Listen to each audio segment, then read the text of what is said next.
Welcome to Vox Stream, a Kill Team podcast where we aim to help players of all skill levels supercharge their game and separate the signal from the noise. I'm Mark Meyer, joined by Kill Team heavyweights George Pratt and Joe Gallo. We're coming to you from the Triangle region in North Carolina. Thanks for listening and enjoy the show.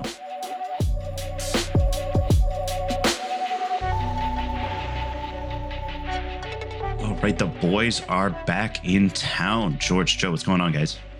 Not much, man. I just got done a couple tournaments. I just got over my awful, horrendous, no good sickness. Yeah, and I think it transferred to the tournaments because both of those tournaments we played at in the last 2 weeks were fucking sick. So, yeah, they were. So we've got a lot we want to go over today. I think it's important to start out by talking about one quick thing that may surprise some listeners. We're not going to do a deep dive into all of the team rules that have come out in the last day or two. We're recording this Sunday morning. And the reason we're going to hold off a little bit is we want to wait for all of the teams to be available to talk about. And that way we can compare, contrast, because right now there's only so much that we can extrapolate by talking about the 8 teams that we have rules for in a vacuum. But we're going to do just a quick little bit of that anyway. So, guys, you've maybe had a chance to look over some of the things that have come out. What stood out to you? Any like big takeaways from the team rules that we've seen so far? Yeah, so obviously I've been maining scouts for a couple of months now, and I obviously took them to the open, and honestly, scouts are still really good. Losing a body sucks, but they gained a lot of power in their leader. They gained a lot of power in their scouting options. And I honestly think this might be one of those situations like with Corsairs when they originally came out, where I think this team might be pretty well balanced. And also shotguns still hit on twos, so suck me off until I die. So yeah. Yeah, when I looked at the stuff for scouts, it seems like a good case of internal balance. I mean, the shotguns and the scouting, very core to their identity. And I think that seeing those come through the way they are, very nice. I like the scouting option that they have now that lets them just look at your opponent's Tac Op. Amazing. We'll get into some of the stuff about Tac Ops later. George, was there any like really big, bright, shining object in the team rules that you wanted to talk about? Honestly, not really. A lot of really, really good things have been toned down. A lot of meh things have been brought up a little bit. I just started playing Jaegers, and I'm already disappointed that on average their damage has gone down across the board, more or less. So, it all looks good. Nothing has really stood out to me so far. Also, bear in mind, George doesn't like any teams. Yeah, I don't own most of the teams and have played most of them. Well, that's what I'm saying. You don't like any of them. You just own all of them, and then Yeah. and then whatever your particular whim is that week. I hate play this game, actually.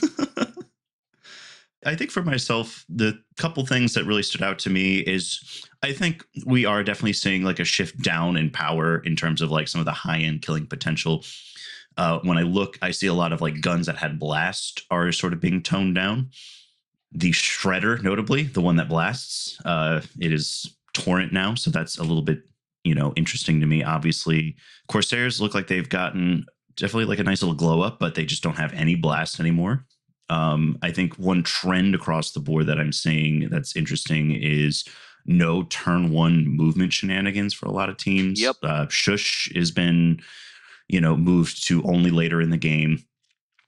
Plunderers for Corsairs, different now. Can't use it on the first turning point. So that all stood out to me as interesting. The only team that we've seen rules for that I've played a lot and was particularly curious about was Commandos. And they've seen like, some of their weaker operatives get a little bit more potential, but, definitely a bummer to see some of the consistency things that have happened to a lot of teams like Relentless going to Ceaseless and Leaders hitting on threes feel a bit more harsh for Commandos. But I mean, they're orcs. Their shooting shouldn't be as good as it currently is anyway. But hey, knob go to 3. Yeah, the knob has been nerfed though, because it costs an AP to give out an extra AP. And he has a 5-up save now instead of a 4-up save. Yeah, Yeah. that's rough. And 1 extra wound isn't enough to account for the change in his save. Oh, 1,000%. That's not even close. Yeah. The Choppa, or his big Choppa, gets punishing now, and so that's nice. It's fine. I mean, now that I've had my modeled with a Power Claw, and now that it hits the same, I'm probably just going to use the Power Claw. I think that's a fair assessment for sure. I do want to actually know, because you had said something about the movement shenanigans, turning point 1. Scouts is one of the few teams that does get to do a 3-inch reposition. Jaegers as well. Yeah, for sure. And I mean, again, we only know the teams that we know right now. So, like, is Vetguard still going to get that? Is are the Hyrotech Circle going to get their forward deployment with the death marks? It's all tough to say. Let's hope that they come out this week, because that would be really nice. But I'm predicting it honestly will probably come out either like the day the box drops, or maybe the day/week after. But here's hoping. Well, today, I think the thing that we want to spend the lion's share of our time talking about is the crit ops. So we've learned about how all the crit ops work from today's reveals, or yesterday's reveals, and we can finally try and figure out how we're going to play the game. Oh yeah. So, George, just do you want to maybe kick us off? How would you like to approach this? So I think we should probably start with the crit ops, since those are the missions that we're going to be starting with. And boy, we've got more than 3, which is a nice change of pace. One thought I had just immediately about this, we obviously do a lot of 3-round tournaments for our locals. And I think for tournaments, it's kind of strange to go to 9 rounds, at least in my experience. But so how do you think this will end up shaking out in tournament play? I'm sure most people, most tournament organizers will get this deck. They will shuffle their crit ops, and then they will just draw them randomly for each round. And just whatever we get is whatever we get. Yeah, I will also say too, in talking with Adrian, when talking with him during Nova about this before we even knew what the crit ops looked like, he said likely what would happen is organizers would pick quote unquote what they viewed as the best 3 missions or 4 missions, and likely those will get used the most. So we'll see if people really don't want 3 of these missions and never get used. That's also a potential. Or maybe they're all great. We want to use all of them. Who knows? Yeah, and it's easy to see why some tournament organizers may not prefer some of these missions. Some of them do look like they can swing really hard one way or the other, but I do think that's going to make for some pretty interesting games.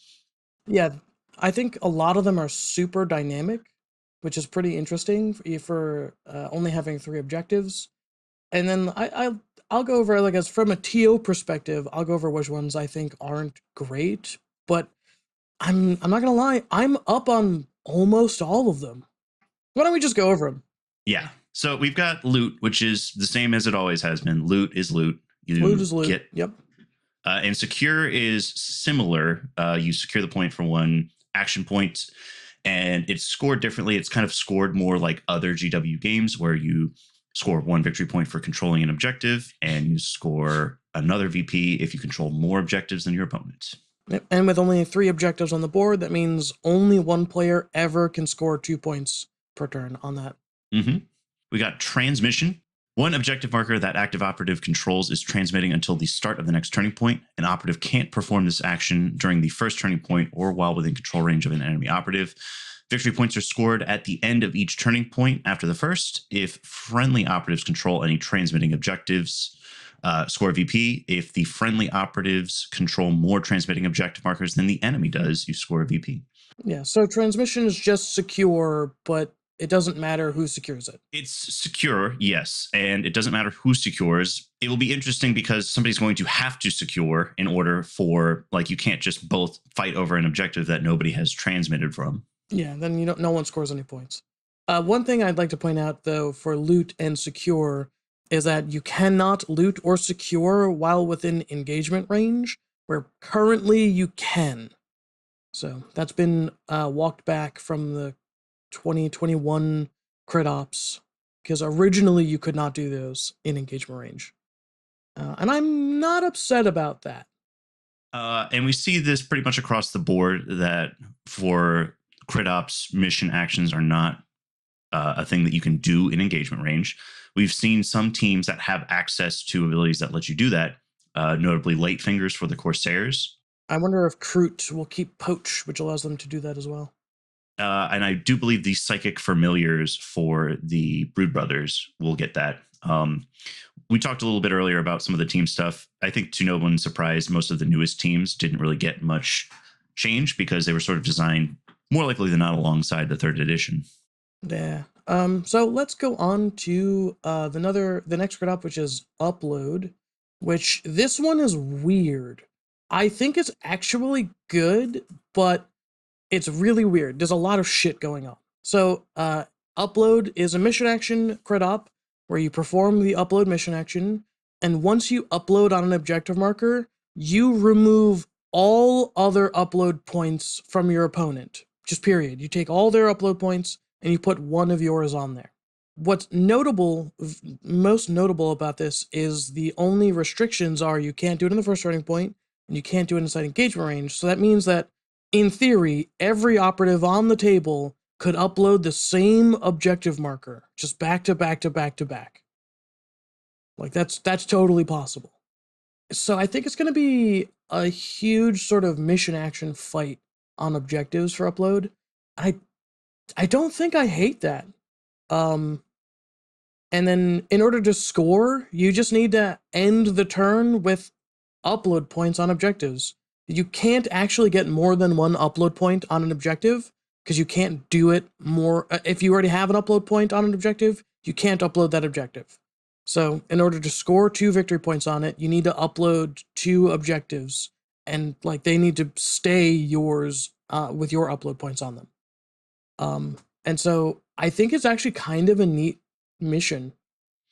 Yeah, it's kind of like Secure as we know it now, but without the sticky objective. Like it is uploaded at the end of the turn, and then you'd have to do it all again the next turn. Yeah, it's almost like if Capture required a mission action.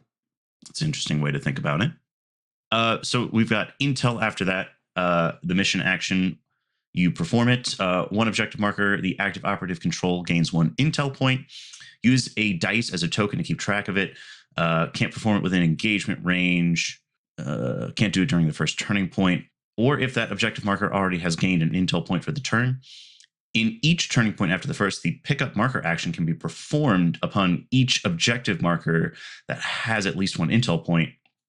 If it's performed, that marker cannot gain any more Intel points. Yeah, this one, this is one of the ones I don't like. I can see a lot of games being like, I compile Intel, score 1, and then some other dude just picks it up and runs to the back of my deployment zone. Right? Yeah, and this is an interesting one because it's only scored at the end of the game. Yeah. I can see this one being very non-interactive, very like, can I get to that middle objective before you? Am I Corsairs? I'll just go and score that right away. And then I have my home objective just compiling intel for a couple turns, and I just play keep away. And like that, it kind of sucks. I mean, I think that's kind of the beauty of having so many of these is that, like I said, we really can just pick and choose. And from like a TO perspective for you, George, if you're not a fan of them, just don't include it. Yeah, I think Intel is like the only one that I don't like, just straight up. I would love to be proven wrong. Obviously, I want every crit up to be fun and interesting and playable. I don't want to hate any of these. But I get the feeling that Intel is going to be not a good mission. Yeah, I see it as something that could be fun and interesting, but maybe not the most balanced. To your point, Corsairs on a short map could probably abuse this pretty easily and really swing a game pretty early. But I think that this would also probably be the one that maybe causes the most rage, in the sense where you spend the whole game stacking intel points on your home objective, and somebody just comes in and presses the button at the end of the game and wipes all that work away. Yeah, you just pick it up and then you don't have to worry about it. It's yours. Yeah, it reminds me of Secure Architect a little bit of the original crit op missions, and that mission was not particularly well balanced, but it was kind of fun. Yeah, and then the next crit op is Extraction. I just really quickly, every single crit op has a mission action. Interesting. There's not a single one that does not have a mission action. Yeah, so I think that was probably intentional because I think a big thing people complain about is like The fact that um, Gellerpox and Ravagers can just bully people off objectives with Hulks or dead models. yeah, it's and at the end of the day, it yeah, I mean also it forces your two APL dorks to actually do something on every mission, and not just do nothing. Yeah, but with the reduction to 3 objectives, it's not as much of an APL sink as it used to be, which is, I think, Correct. fine. Yeah, I think it'll be fine too. I wanted to ask you, Joe, specifically as the sort of elite expert here. Yes. Since elites really sort of thrived on capture before, at least compared to the other missions, how do you sort of see this change affecting them? So the big thing is counteract exists. Based on what we've seen from the teams, it looks like they can do part of Astartes is they can counteract from conceal flipping to engage. It seems like the strategy now for a lot of elite teams is going to be probably set up turning point 1 so that you can counteract, haha, in such a way that you can take enough models off your enemy's team so you can do the mission pretty safely. And actually, generally speaking, you're probably going to actually want to be more evened out than like you normally would be, depending on like where the objectives are. So you really want to focus on like probably 2 objectives specifically, and then depending on what you're looking at Tac Op wise, is really going to depend on what you pick, and then obviously your secret op is going to be pretty big too. Um, so it. I don't think the game plan changes much for elites in outside of like, be good at killing, controlled aggression, make sure you don't lose your operatives early. It's just we're gonna have more tools to actually do that now, and be tougher on points because we're gonna be much harder to kill. Yeah, and to that point, I mean, obviously, like shooting and stuff with counteraction is going to be really good, but and typical activation or sequence of activations for an elite team could be, move on to the objective, shoot, and then when it's your chance to counteract, you do the mission action. Absolutely, I think that's going to be a big thing. Interesting point of order. We'll see what happens with Legionnaire, but if they retain Zeech's ability to get an extra APL, that's going to be massive, particularly with the way the game is Gonna right be now. so good. That's going to be really interesting if they keep that. Right now, it's looking like Nemesis Claw is still like the premier elite killers, but we'll see what happens in terms of which elite team kind of goes to the top. Because I think a lot of people are leaning towards elites because they're thinking they're just not, they're simple, you can't get bullied off points, stuff like that. Particularly in our meta, we're going to see a lot of elites. I think we're going to see a lot of Angels of Death, a lot of Nem Claw now, and a lot of Legionnaire. And we'll see how it pans out. Since it's only looking like one of us will be playing elite teams among us, maybe. So we'll see. Among the three of us, I and certainly intend to try elites. It's not something I did much in the last edition. A, because I didn't really think Space Marines were cool, and B, I mean, it was just, they were not good when I came into the game, and Fair. since I didn't really like them for lore reasons, I wasn't motivated to try them. Yeah, but, that's fair. I mean, I've got Nemclaw built and painted, so I'm certainly going to put them on the tabletop and see how they do.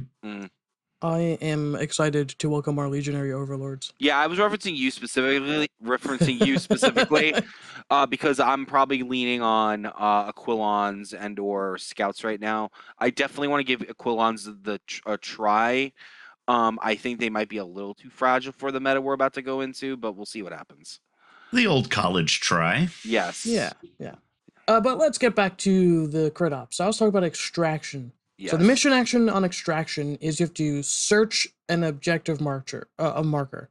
And so if it is the last objective marker to be searched, it becomes the Extraction objective marker. And that basically means that one player is going to search their home objective, the other player is going to search their home objective, and that's going to make the objective on the center line the Extraction objective marker for the most part. It's going to be that way for the most part because the first and third time that you do this mission action, you score one victory point. But the second time you do it, the second objective marker to be searched is worth 2.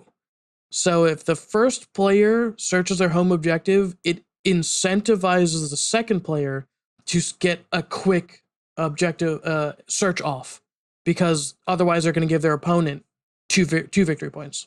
This is going to create some interesting scenarios too. Like, it's going to be a very interesting game of chicken, because one other scenario you could see is somebody gets that quick search off on their home objective.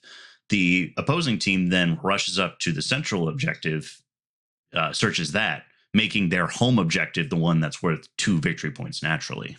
Yeah, and only a few teams would even be fast enough to do it. Like Space Marines are fast enough usually to do that. Corsair, all the elf teams would be fast enough to do that. And so it'll be super interesting. I could see facing against an elf or Space Marine team, especially Phobos. Like, you don't search first. You just shoot them and fight them until they chicken out and search, and then you quickly search so you can get your 2 VP on the second one. This is probably the one that I'm most excited to try out of the new ones we've talked about so far. Yeah. Yeah, so once the extraction objective marker exists, then at the end of each turning point, it's worth 1 VP to control it, and it's 2 VP on the last turn to control it, and you can pick it up.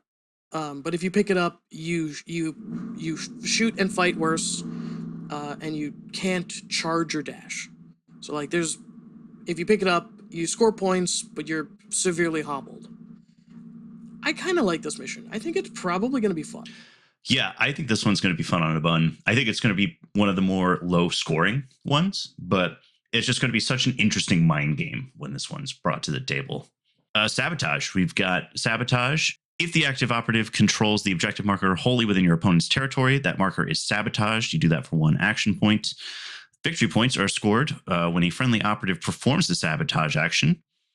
At the end of each turning point after the first, you score a VP for each of the following that friendly operatives control: the objective marker wholly within your territory and the marker on the center line. So you score a point for sabotaging your opponent's home objective, and you can score a victory point for controlling the central objective and your own home objective. Yeah, but most notably, if your opponent has sabotaged your objective, this turning point, you stop scoring points on your home objective. So you still have to do sabotage every turn, which is that's kind of interesting. I like this mission. I think it's going to be. It reminds me of original loot where you can only score it 3 times per objective, and so you needed to get up in your opponent's territory and take their objective. Otherwise, you weren't winning loot. That's sort of what this reminds me of. Like, you need to get up into your opponent's objective and sabotage that, because that's 1 point for you, and it takes away 1 point from them. Yeah, this is going to be a fun one to see, especially when we see how some of the maps look. I think the map that we saw on the live stream was a little bit more asymmetrical, if I'm recalling correctly, because like the central objective was sort of like far on the right side, and then the objectives in everyone's territory were, I think one was more in like the middle of the board and one was more towards the opposite side of the central objective. So stuff like this is going to see, it's going to be very interesting to see how operatives are sort of funneling into like these critical objectives to sabotage. Yeah, and then being able to place like heavy barricades on stuff as well. I think that will be very interesting. Do you think we'll see like people using their equipment points to heavily fortify these big objectives, like putting just a bunch of big heavy barricades and then using like small barricades to block movement like we currently do? Yeah, I could see like razor wire being used to just prevent elf teams from just flying into your deployment zone, more or less. It's like, this is sabotage. Deal with it. It's like, I don't want to. Just move less, please, over in this direction. So after that, we've got Power Surge. 1 surge objective marker the active operative controls is rerouted as a strategic gambit. In each turning point after the first, 1 player selects 1 objective marker to be surged until the start of the next turning point. The player who does not have initiative selects first, then they alternate thereafter. So this is an instance where we may see some interesting initiative decisions simply based on the mission itself. Yeah, I mean, maybe. So, since there's an objective in each territory, and you can choose the objective in your territory, it doesn't feel like it really matters who has initiative. You just choose the one that it's in your territory, and then you score reroute power, because when you do it, you score a victory point. And then you need to control a surged objective marker. So once you reroute power, it is no longer surged, it is rerouted. So I can see this mission just being, I will reroute power on my home objective and attempt to control the center, or I will attempt to reroute the center and control my home. And if that ends up being the sort of thing, then initiative matters, because you want to be like, I choose a center as reroute. And then your opponent's not gonna be like, okay, well, I guess I'll just give your home objective an easy reroute, so an easy victory point. Like, that doesn't seem like a solid plan. I think this one will be either really, really fun or really, really bad. I don't think there will be an in between. We'll round it out with coordinates. The mission action, one objective marker, an active operative controls gains one of your objective points. Use dice to keep track of it. Cannot perform while in control range of an enemy operative, or if that objective marker has already gained one of your objective points during the turning point. For each objective marker that has at least one of your objective points, you score 1 VP, or 2 if that objective marker is wholly within your opponent's territory. For each objective marker that has more of your objective points than your opponent's, score VP. Yeah, so this is interesting because you push the button as you're controlling it, and so in theory, both players could do the mission action on every objective every turn, if it just sort of works out that way. And so every player will score 2 VP, assuming they get to their opponent's territory, right? But if you can sort of just hold your objective and hold the center objective. Oh no, it's for each objective marker that has more of your objective points on it. You score a victory point. So yeah, if you just sort of hold your objective, your home territory objective, it should be an easy 2 VP, but it should be an easy 2 VP for both players. So this mission sort of seems like kind of like a wash. Oh, it's the end of the 4th turning point, and okay. It's not scored every turn. I could tell you some of this playing out kind of like how loot plays out currently, where you may use your initiative to sort of rush to the center and push the button just so that you can get the edge on that turning point. Yeah. So I think the math works out here that if you can put an import coordinates on every objective, and you have more on your home objective and the center, you'll get 1, 2, 3, 4. You'll get 5, 6. That's your 6 points. So you just sort of have to just absolutely smash the your opponent off of the center and keep them out of your territory, and you have to try and rush into their territory and take their objective marker at least once. So, looking at these 9 missions, what sort of big themes are jumping out at you guys? What sort of things do you think are going to be just drastically different than what we're doing now? 2 APL teams that don't have reliable ways to get APL are going to struggle. I don't think so. Because there's so many less objectives, you can afford to just put 2 or 3 bodies on there, and that's not 2 APL anymore, that's 4 or 6 APL on an objective. Well, hear me out. So I think that is what you just said is absolutely correct. However, I think specifically against like stat check teams and elite teams, where since there is only 3 objectives, where with as you're an elite, or if you're like stat check like commandos or like scouts, you can just bully people on the objective itself and get clear out a good amount of folks pretty quickly. So I'm not worried. I think what might happen what might play out is that those teams that I mentioned might be better on. And once again, obviously, it's going to depend on layouts too, because we have set layouts for Volcus, we have set layouts for Beta Decima, and we have set layouts for Into the Dark. We don't have set layouts for anything else. So it's really going to depend on where the tournament scene falls in terms of straight up layouts. But depending on those layouts and depending on how easily accessible each objective are, operative quality in general has gone down for horde teams, while for elite teams they've gone up. And I could just see a scenario where, for example, so the Melta gun is really the only reliable way to potentially one shot or severely injure a Marine.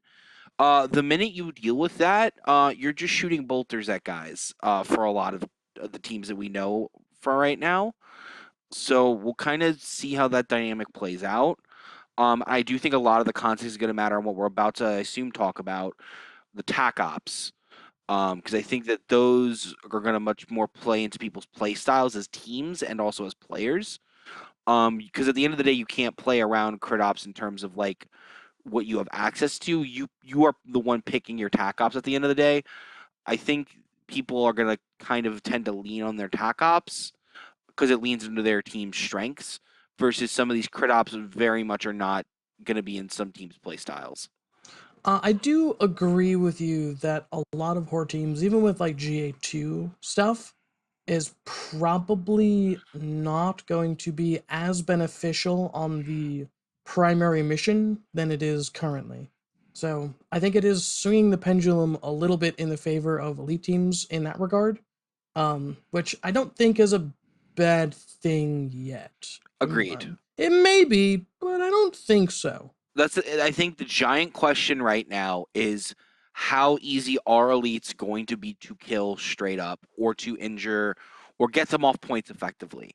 And if the answer is, oh, it's really hard, it's going to be miserable for hordes and some mid-range teams.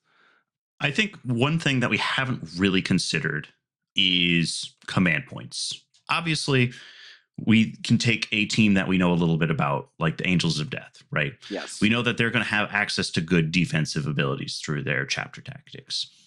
We know that they're going to have a 3-up save. But you can still roll 1s and 2s. I think we know multiple people, friends of the pod, you might say, who have a propensity for rolling 1s and 2s on their saving throws as elites. So, that being said, I think that there are still going to be AP guns. I think there's still going to be ways to kill elites and stuff like that. I do see the problems as somebody who plays a lot of horde teams of if this is the way we have to play the game. I think a horde player is probably going to have to think more about when is the right time to surge the objective. Maybe a different word would be better, since surging an objective is literally a thing for one mission. But when is the right time to push up and push the button on an objective? Because you can't just throw operatives on there and hope that they survive long enough for you to push the button in those particular matchups. I think there are going to be ways to do it. Sure, you can charge somebody into an elite and they can counteract and kill it, but you only get one counteract with each operative. So there is still an opportunity to push the button and only lose one guy in doing so. Yeah, because now you can't reliably, with just a bunch of weenies, go 4-2 for 2 or 3 turns in a row. I know. And just lose them, right? That's not possible anymore. So we've talked a lot about these crit ops, and I think they're going to be so much fun. I think we need to get into the Tac Ops to get the full picture of what gameplay is going to look like. I think the place to start is with Recon and the gutting of Recover Item. So Recover Item gets revealed at the start of the game, basically, before equipment is set up, the start of setup operatives. So one thing is that we kind of know that Tac Ops are secret until you reveal them. A lot of times you score a point before you reveal them, which is pretty nice, or you're in a position to score points. This is one of the ones where that's not really the case. Your opponent picks 2 of the locations for your items to recover. One of them is on the center line. One of them is in their territory, you put one in your own territory, and it's only scored at the end of the game, and you have to pick up and control each marker to score full points on it. It's 2 points for each item that is picked up and recovered. Yeah, it's super interesting because you just have to have picked them up. You don't actually need to control them at all. They just need to have been carried at some point. That's not true. Right? For each of your item mission markers that both the pickup marker action has been performed upon and friendly operatives control. Okay, I see. You have to control it at the end of the game. Yeah. So what this note says, the operative who picked it up doesn't have to be the one who's controlling it. Yeah, it just needs to have been picked up at all. Right. Yeah, recover item seems hard now. Certainly hard to max out. Yeah. Well, I guess that's a theme for a lot of these Tac Ops, is they're hard to max out, but it like scoring them a little bit doesn't seem that hard. Yeah, I think so as well. We've got confirmed kill. That's the one that we saw in the live stream where you reveal it the first time an enemy operative is incapacitated. You drop the confirmed kill marker within its control range, and you score it at the end of each turning point after the first. Let's see. If a friendly operative controls one of the confirmed kill mission markers, not within enemy operatives control range, and no enemy operatives are within your control range, you remove the marker and score a VP, or 2 if it was placed for an enemy with a wound stat of 12 or more. You can max out with 2 VP on that per turn, and obviously you can kill multiple guys to get multiple markers to try and confirm. Yeah, seems interesting. I like this one a lot. I think this is going to be the go-to for a lot of teams.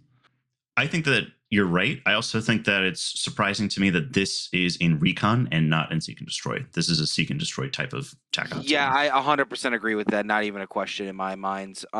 So I think, like, I'm thinking it from right now because just because I have full access to the scout rules right now. This is going to be really good against elites for scouts. It'll also, I might take this against teams that tend to kind of shotgun operatives like super forward and kind of leave them out in the wind. Like elves? Like elves. See, you know exactly where my brain's at. So I will say the fact that you can't have anybody in control range of you is rough. Makes it very hard to score sometimes because literally you just need to throw an idiot there. Yeah, and this is not one of those ones that you score at the end of the game. Yeah. Like, you need to score this on each turning point. Correct. So, like, this could, against a horde team, a horde player who's keeping their dudes back, like, yeah, you'll mess up a weenie and he'll drop the confirmed mission, and then he just moves a horde dude up and just charges you, and now you're not scoring that on that. Exactly. So the only thing I will say to that is that it's still scoreable in the scenario you give. It's just you need to make sure you have guys unengaged to deal with those idiots, because he can't just keep throwing idiots on that at the end of the day. I mean, eventually he'll run out of idiots. Correct. Yeah. So if you're gonna take this one, make sure you have that side well fortified with guys that can take out other guys. Particularly a melee operative would be a good option to have backed up.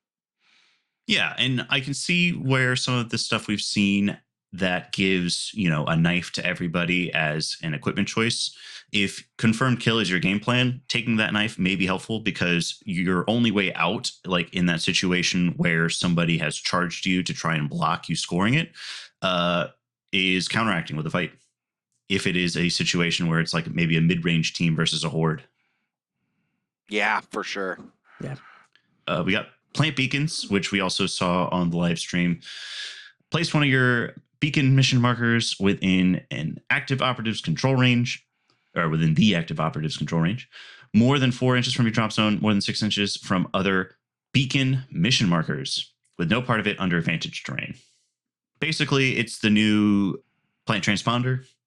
Seems like it'll be pretty good, pretty easy to score, but I mean, it is obviously like an action economy, and you're going to have to be mindful of where all your stuff is, just like with the current plant transponder. Yeah, this seems really, really hard if the beacons don't go away. And I don't think they do. It doesn't say they do. So, like, this is going to be really, really hard. You're going to have to really, like, measure a whole bunch of stuff. So just so you don't here's screw here's the yourself here. question now that we've kind of gone through these three. Is recon bad now? I think we should reserve judgment on the archetypes until we go through all of them to see like the average difficulty of the Tac Ops, right? So yeah, so do you think if like everything's hard that it's fine? Yeah, if everything sucks, then nothing sucks. Yeah, I think that you can look at this and say recover item is the hardest of the three to probably max out on. I think it's probably the easiest to score 2 points on because you'll just pick up and control the one in your back line. Plant beacons is going to be kind of in the middle, probably. I think to George's point, it's going to be hard to sort of get the trigonometry of where all your stuff is going to be. It's nice that you can plant it, only 4 inches from your drop zone. You can start planting them early. Yeah. And kind of web out from there. Confirmed kill, I think, is really interesting, but I also think that it may not be as auto score as it seems to be on paper. I agree. I think there's a lot of interaction with confirmed kill. Speaking of killing, we move on to seek and destroy. We've got overrun. Reveal when you score the first victory point from this op. Once per turning point after the first, if an enemy operative is incapacitated by a friendly operative and that friendly operative is wholly within your opponent's territory, when it does so, score a VP. At the end of each turning point after the first, if the total APL stat of friendly operatives that both fulfilled the above condition, that turning point, regardless of whether you scored the VP from it, and are still wholly within your opponent's territory, is 3 or more, score a VP. So this one is interesting. This is like one Space Marine can get you this, if assuming they survive. So the one Space Marine could score you 2 VP just by running, screaming at an objective, which is kind of nice. Oh no, not even an objective. Just kill an enemy operative in their territory, which is something you're probably going to do anyway. This is kind of like Route was before, where it's like you want to be a person killing somebody in a forward position, but you just have to stay there. And certainly easier for elites to do than hordes, but not impossible for hordes to do.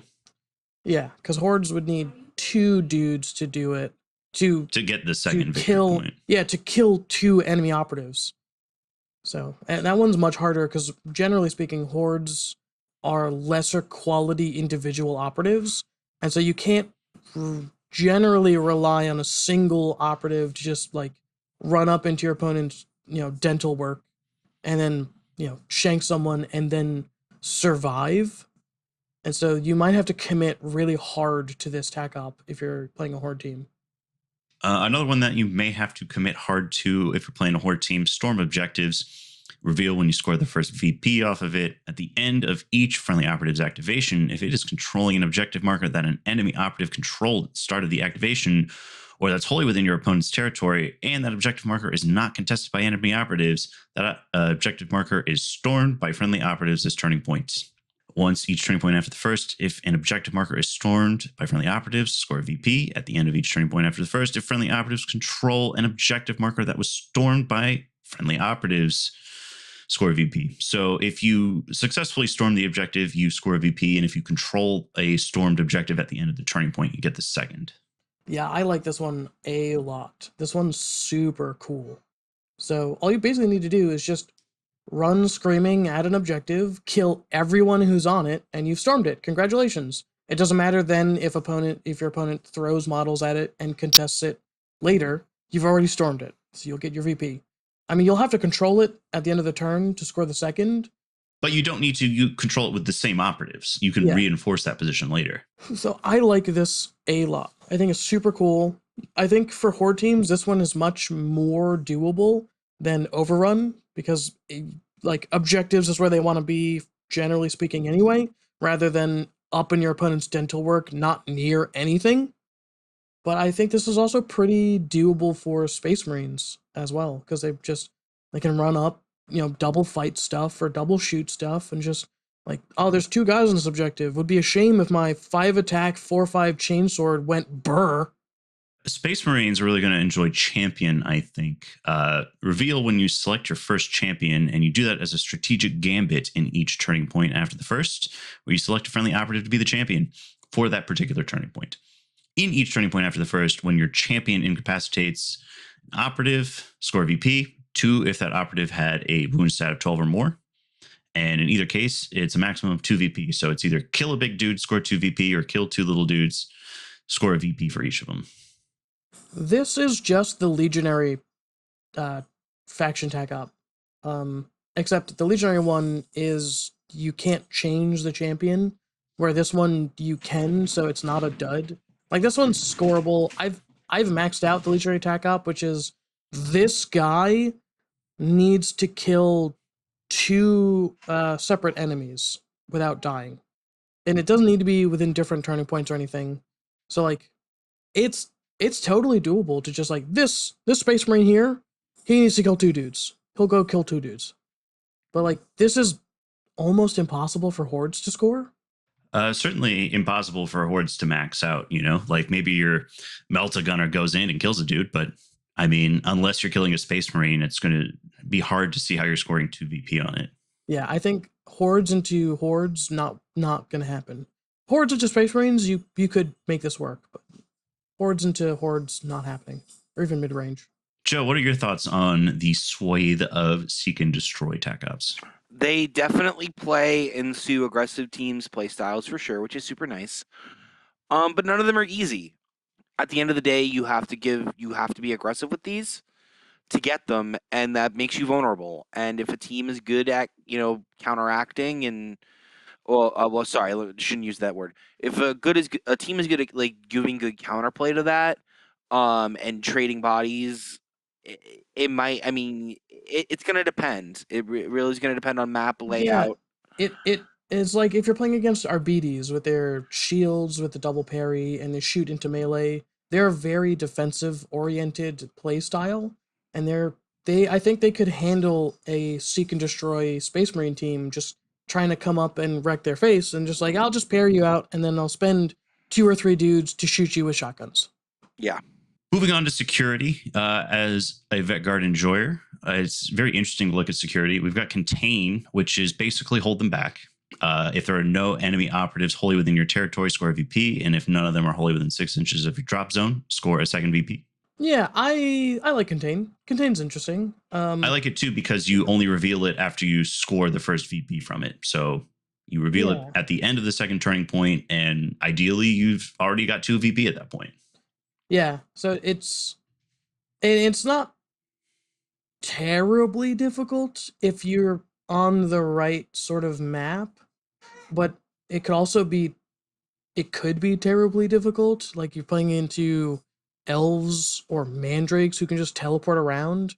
Yeah, I mean, it's certainly like hold them back is currently like it is a good pick when it's a good pick, and if you just simply cannot pick it into a good number of scenarios, to be quite frank. Yeah. But I think that I think it is the same now, where if it's a good pick, it's a great pick. Yeah. Secure center is very interesting to me because it combines secure center line and central control. Score VP if the friendly operative's total APL is higher than that of enemy operatives within 3 inches of the center for 1 VP.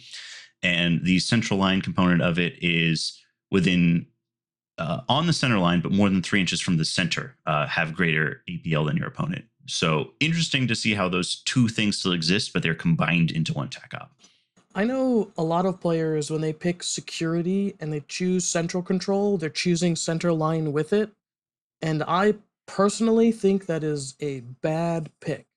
I think that is sort of deflating your ability to control space on the board by having to stand probably where there isn't really much cover. So I think it'll depend on what the Volcus board layouts look like, but I think this one's going to be real hard. I think it's going to be a lot like central control and secure center line are now, where it's going to be very map dependent. You're simply not going to pick it if you don't have a good spot to hide and score them. Yeah, I think that's my biggest problem with security, is that currently it's so very map dependent, and 2 out of the 3 that we've gone over are still very map dependent, which I'm not a big fan of. And it's interesting because take ground is still pretty map dependent because it specifically references things on the map. So in Vulcus, if a friendly operative controls any stronghold terrain feature within your opponent's territory, score 2 VP. For each ruin, large or small terrain feature within your opponent's territory that friendly operatives control, score VP. In Gallowdark, for each access point that's on the center line or within your opponent's territory that friendly operatives control, score a VP. In any other kill zone, for each terrain feature with the heavy trait that is within your opponent's territory that friendly operatives control, score 1 VP. Max 2 per turn. And an operative contests a stronghold terrain feature if it's wholly within its control range. Yeah, I think this is the best security Tac Op because it is the least map dependent.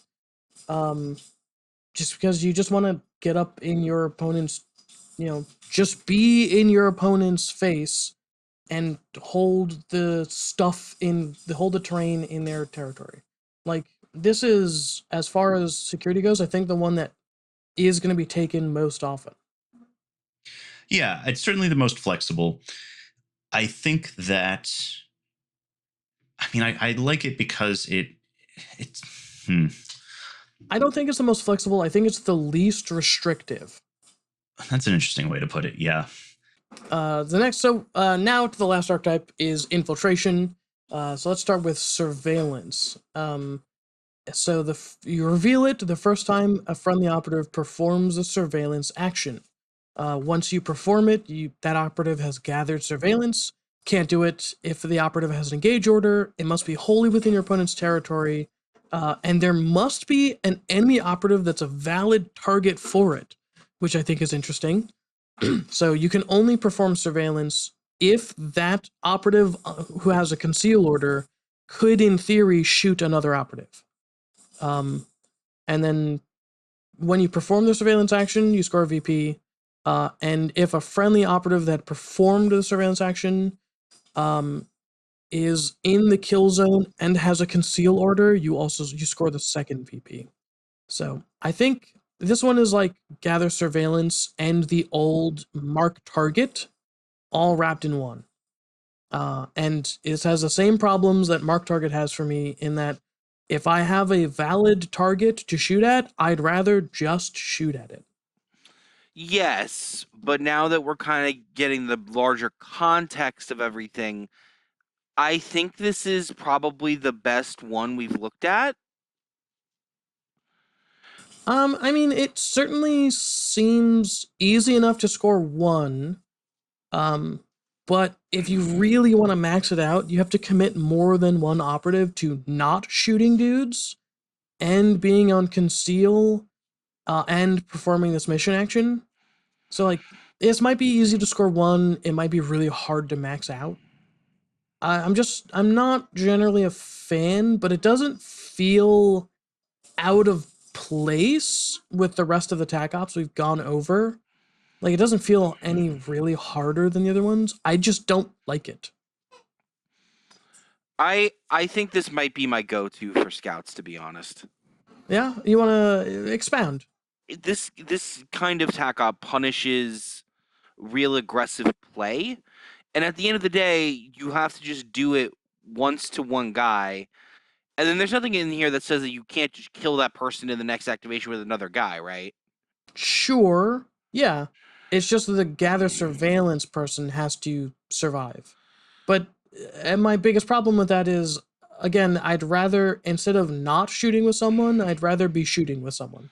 Like, that's just my biggest hang up. Here's my theory with this one. This is a Tac Op you take when you're trying to collapse a single side. So if you can focus on collapsing a side, taking the home objective there, and doing this, what you can do, because this already plays kind of into how I play scouts already. Collapse. So this is kind of the I guess theory how it will play out. Focus on one side, keep that side going. Do this once, kill that guy on the next activation after you do this. And do you have to just do it once and then you score the points, or do you have to keep doing it? You have to keep doing it every turn. Every turn. Okay. So yeah, you just follow that play pattern, right? So just, set up with two. It's a 2-guy setup. It's actually really good if you out activate somebody. because you could just set it up without literally getting punished, unless it's Yeah, against elites, any I horde team guess. that has infiltration, like I think Chaos Cult, they currently have infiltration. I bet you they'll have infiltration. Brood Brothers have infiltration, right? Yes, they do. But I just said, now that I thought about it, counteract is a thing, and they can do it if they're on conceal. So I guess you'd have to be. So it would have to be against an operative that's on engage at a distance sufficient enough so you can't just get immediately shot back. Yeah, but again, you have to. You can only perform the surveillance action wholly in your opponent's territory. Yes, that's the other thing, is So that you like would have to be that kind of in that their. distance is going to be hard to find. But like I said, that's the whole theory of collapsing the side point is that if you've thoroughly collapsed one side and you're able to get this efficiently against one or two guys, it should be more than enough, right? I mean, in theory, like I said, I don't think it's going to be hard to score. I personally don't like it. I'd rather, if I got a shot, I'd rather shoot. Yeah, I think that this is one where I look at it and it seems like it's going to, the first time you score it, you'll get 2 points. And after that, things are just going to be harder and harder to do. This is a thing that you kind of prepare for the whole turning point and then wrap up with it, I imagine. Yeah, exactly. Implant seems really crazy because it is very different than how we know it now. Obviously, you do it the same way, where you would strike with a dice that does no damage. It implants. You can, let's see, whenever a friendly operative is shooting an enemy operative within 6 inches of it, you can implant with one of those dice instead. That's pretty cool. You score a VP for implanting, and you score a second VP for the turning point if an implanted operative is still in the kill zone. Yeah, this one is just current implant and old mark target wrapped into one, which I don't like that I said mark target wrapped into one twice, because mark target was the worst tac op ever conceived, period. And they've done it twice. So far 2 out of 3, not a fan of infiltration. I think implant was kind of a trap tac op to begin with. Currently, being able to do it in shooting probably makes it a little better, but again, I think this is one where it'll be really easy to score 1 victory point on this every turn, and I don't know if I personally would ever score this twice. Like, I don't know if I'd ever max this any turn, because if I'm shooting someone or fighting someone, I want them to die. I don't want them to stick around. I want them dead. It may be that with the changes to some operatives' killing potential, that this is simply a byproduct, though, that like maybe you're going to have a harder time killing operatives. So why not score some VP while you're doing that? I mean, maybe, but me personally, I'll just send another dude over and try and get the job done. Like, because the way that I play, me specifically, if I have targeted an operative, I have targeted that operative because it will negatively impact my game plan the most. And so I want it removed from the board. And if it is not removed from the board, then I'm gonna have a bad time. So like I don't like implant, because I don't want to implant things. I want to kill things. So we'll round out the Tac Ops with wiretap. For 1 action point, place one of your wiretap mission markers within the active operative's control range. Cannot do it while within control range of an enemy operative. During an activation in which it was set up, so no teleporting to wiretap, or if a friendly operative has already performed this during the turning point. I think this one's kind of interesting. So you place a wiretap with someone, and then it gets removed in the next strategy phase. And then in order to score it, whenever an enemy operative starts or ends an action within 2 inches of your wiretap marker, you score a victory point. And at the end of each turning point, if an enemy operative with an engage order is within 2 inches of your wiretap mission marker, you score a victory point. So you're just basically putting little mines down that just score you points. And I think this is the real winner for infiltration. Like, I think this is very doable, very scoreable, very easy, very doable to max. Like if I'm playing infiltration, I'm taking wiretap 100% of the time. Yeah, I mean, it seems so straightforward. You put it on the central objective or the center line objective and wait for your opponent to come up there. Yeah. There's no faffing about with not killing dudes because you didn't do dice and you want them alive, or not killing dudes because you instead surveyed them. I just put a wiretap mission and shoot someone. You know, it's this. I think is I don't think this is the best tac op we've seen, but it is one of the best, which is good because the other two infiltration are, in my opinion, total doo-doo. Just to not non-starters, not worth taking ever. I mean, I think there could be some play with him against operatives that are going to be hard to kill, like Space Marines, but I do think that Wiretap is certainly the clear-cut winner of the three. So what are we thinking? We got all four archetypes. Any big thoughts here? Joe, what do you got? They're all really hard to max out, which is probably the way it should be. So for me particularly, if I'm thinking like going from a scout's perspective, kill confirm is definitely high on my list. I like wiretap. It's just it's action economy that like I don't think scouts necessarily have, to be honest. Because ultimately we can only ever get 3 APL or 2 APL guys, or 3 APL guys a turn, and that one of them is dependent on the leader being alive, which is not necessarily something I've struggled with recently. But I'm just saying that like any good player is going to be looking to kill him in general. I don't know, man. Scouts might struggle just because all of these are a little hard to score, recon and infiltration particularly. I think if you go a little less killy on scouts, wiretap seems pretty easy because you could just drop 2 or 3 of them and be relatively defensive about it. But I mean, Joe, you're not a defensive player. You're a very aggressive player. So yeah, that makes sense that you take confirm kill and just shotgun everything to death. When I look at all of this, I think that it's something where we've talked a lot about how you want to have a game plan. You want to approach each game knowing what you want to do. And I think that this, like the way that we've seen these tac ops, it is really going to force players to do that more than we currently do. I think you can take Seek and Destroy currently and just go kill things and score points. And I think you can call that a game plan. But I think that these tac ops are going to require all players to be much more cognizant about where everybody is in the kill zone at all times. Yeah, I don't think that's a bad thing. I like that they're all kind of hard to max. I like that you need to, since you can only take one of them, they're sort of like your game plan for that mission, how you're dynamically changing the crit op itself. And like my perspective as like coming from playing Legionary, I like Storm Objective, I like Champion. I'm sure they'll get Security, which I'll never take, but like take rounds, not bad. But like playing Jaegers who have infiltration and I think Seek, like I'll take wiretap all day with Jaegers. They're kind of slow, they're much more defensive.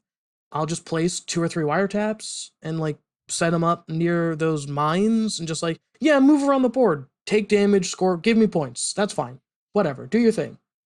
And like Hand of the Archon, I'm sure we'll have recon and seek and destroy. And like I like confirm kill. I like plant beacon with Hand of the Archon. I like overrun. Not a big fan of champion because the Crimson Duelist can't double kill. But like I'll take champion into elites and like that'll be fine. I think there's a lot of play here. I do think infiltration is the big loser just because, in my opinion, 2 of them are non-starters, with security being harder than the average archetype, but not by much. I think they're all pretty solidly balanced against each other. Yeah, and I also think that you'll find yourself getting a better idea of what your opponents are taking pretty early on in the edition. I think people will know when you're going to take champion. People will know when you're going to take contain.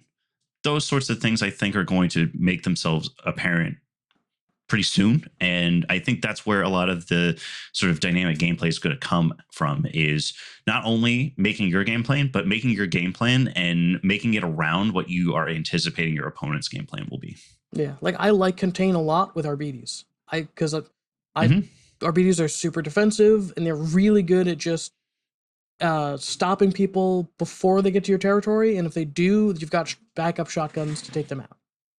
And assuming that Gellerpox still have Seek and Destroy and Security, I mean, Contain is exactly what I would want to do with my sort of reactive playstyle with Gellerpox. Like, come to me, or else I'm just going to score.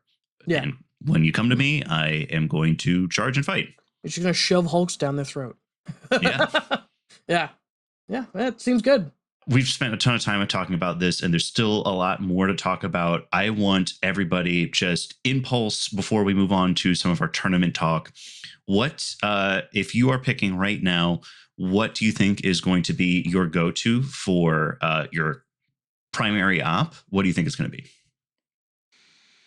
Oh man. I truly couldn't tell you. I think some of the Tac Ops are pretty solid, but some of the crit ops are also solid, and like kill op is solid. None of them seem to stick out in a way where, like, yes, I'm gonna score 5 or 6 points on this, or I'm gonna score 5 or 6 points on that. Like, all of them seem like, I mean, I could focus on the Tac Op, but then the mission might suffer. I could focus on the mission, but the Tac Op might suffer. Maybe the kill op might suffer.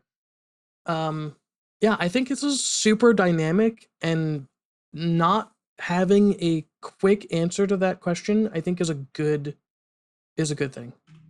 Yeah, I mean, I agree. I think that we've come from a meta where so many decisions on like how you're going to score are just automatic. Like, you're going to take the one good faction Tac Op you have, and there's a reason why you're taking it, because you're almost guaranteed to score it. You're taking the 2 best of your Tac Ops that you currently have available to you, and most of the time it's not much of a question. So to have so many interesting choices and just nothing jumping out as the obvious one, I mean, I think that the only thing I can say for certain is that there are probably some of these crit ops that after we play through them, you are just automatically not going to pick that as your primary op.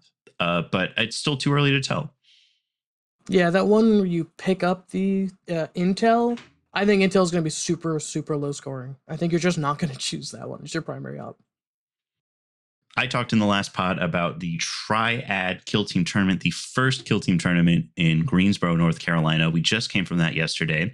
George won Best Painted with his Hurricane Jaegers, and Joe won second place with his Scouts. Yeah, hell yeah. You and I squared off in the second round of that tournament, Joe, and it was a fantastic game. It's an identical rematch from a game you and I played maybe like 3 or 4 weeks ago. It was secure on ITD. Is it not Hangar? It was a store, I think. Maybe, I don't remember. Fuck those maps. We don't have to worry about them anymore. Yeah, we're never playing on any of those maps again. RIP. But it was such an awesome game, and it really reminded me about like what makes you such a good player is you just were able to really like change your play style in a way to sort of react to how you were anticipating me playing. I certainly could have maybe like come out on top of that. I probably lost because I misplayed the final turn. And also I wasn't prepared for the way that you were able to sort of reinforce one of the side rooms. But I am so proud of you, because after 2 games of me killing your leader, basically immediately on turning point 2, you used it as a strong utility piece and went in with to kill in turning point 3 and 4. So, I mean, bravo on a job well done. Thank you, brother. I appreciate that. You played a great game. Gellerpox and Into the Dark is a fucking nightmare. And you played to their strengths. I think that I took away from our last couple games some important lessons about playing against Gellerpox in general. Plus, I mean, I also think playing against you specifically was obviously in my head the whole time. Also, my other opponents played great.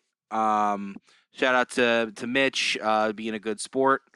I had a very good plan going into him, and it went very well.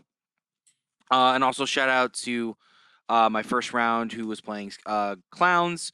He was a very new player. And yeah, Michael, I played against him too. He's a Yeah, really nice guy. very nice guy. Wish him all the best in the new edition. And shout out to Daniel for doing the hosting and building this community up strong. I look forward to the next one. I think we also need to mention how friend of the pod, Mark French, has cleaned house these last 2 weekends. He won first place in the Triad Kill Team tournament, and he won first place in our first monthly tournament. Him and I squared off in the final round. Legionnaires versus Hearthkin Salvagers in that game, and that was a tight one down the end. George, you want to talk about your monthly tournament a little bit? Yeah, we had a first monthly tournament. I'm going to do them obviously monthly, second Saturday of every month, excluding November. The store has a Geek Garage sale sort of thing. The second Saturday of November every year.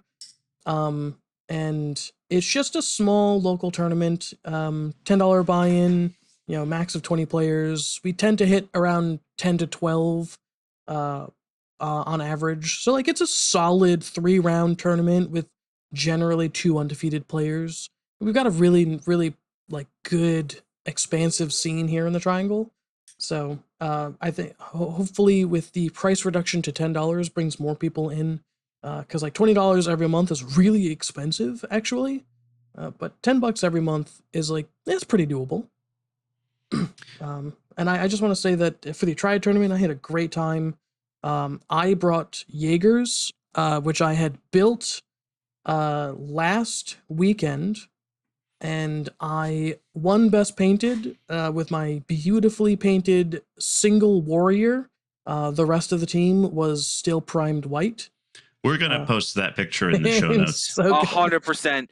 Me and Daniel, and Mark, we were sitting playing our game between me and Mark, and Daniel comes out to us and he goes, "Yo, what if I gave George Best Painted as a joke?" And me and Mark looked at each other and went, "Yes, absolutely do that. Not even a question in my mind. Do it." Funniest shit I ever heard. Exactly. Yeah. That was literally the first time I had ever played Harmkin Jaeger. And I came out of that tournament 5th. I won 2 out of my 3 games. I lost to first place. And I would have tied him had I bothered to measure. If I had gotten used to the 4-inch movement, I could have tied him in that game and knocked him out of first place, and Joe would have won. Which is a thing that I do to Mark a lot, is I'll knock him out of the podium quite often with a really, really close game. But this time he managed to squeak it by, and it was super fun. So I got to play Hearthkin Salvagers in the local tournament, and that was a lot of fun. It's been so long since I've shot big guns the entire length of the board, and it's just so much fun. Yeah, I love that's it. the same thing when I stopped playing Gellerpox and moved on to a team with guns. I went, oh my god, I can just shoot you? I don't have to move up the board? Yeah, I'm all the way back here, safe and sound. So great. It was a lot of fun. It reminded me of so many things that I just love about other teams. I do love Gellerpox, so I was so happy to play them yesterday for one last round in the second edition. Played a lot of great games and lots of great stuff. Tournament talk that needs to happen. So we've got our next monthly coming up October 12th at the Gamers Armory in Cary. I am going to be hosting a tournament on that second Saturday in November in lieu of the monthly tournament. That's going to be November 9th at the Gathering Place in Chapel Hill. Details on that should be coming out in the next week or two after this episode airs. And just a little teaser, we've got the Triangle Open returning next year, and it's probably going to be bigger and better than ever.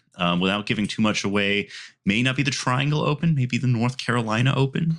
Yeah, it's definitely going to be bigger. It's definitely going to be better, and I may need to expand our region name. Yeah. So lots to look forward to there. And also, bear in mind, we're going to be in the new edition, so all the hot techs, all the spicy strategies, stay tuned. Why would you put a bear in your mind? How would you bear on these nuts? Got him.